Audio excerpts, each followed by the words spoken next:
sibingelele iSouth Africa yonke, sibingelele ePantav, sibingelele eDurban.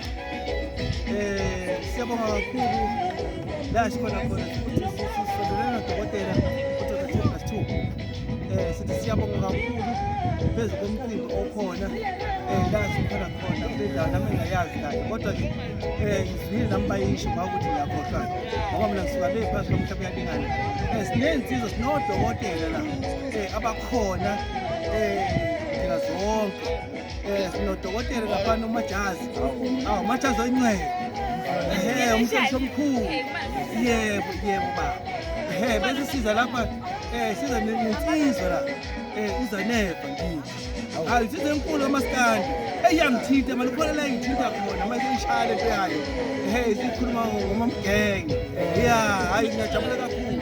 Sengisho ukuthi-ke siyabonga kakhulu sekhe njalo sekuDr. Mshayi phansi eCape Town lapha akhona khona. Dokotela Mshayi, siyabonga kakhulu ukukhuphukile nawe. Siyajabula kakhulu. Siyobonga umsebenzi ka-2+2 ongubaba wethu. Uqala kunyaka usaphela emazweni. Kunjalo. Siyabonga kakhulu-ke udokotela Dr. Mthatha Mkhulu lo ophansi emhlaba uyalingana le eManguzi. Sizobungaza nje udaba lokade Dr. 2+2 usengesithi abasaphela emazweni. Isanje siyathini, isanje siyabusisa. Umakhosha yimfene kwelapha kube embona. Sengisho ukuthi siyabonga kakhulu, besithi nala sike ejikayo sibonge kakhulu. Uma yekhona ongafuna ukukusho hhayi angakusho. Siyabonga.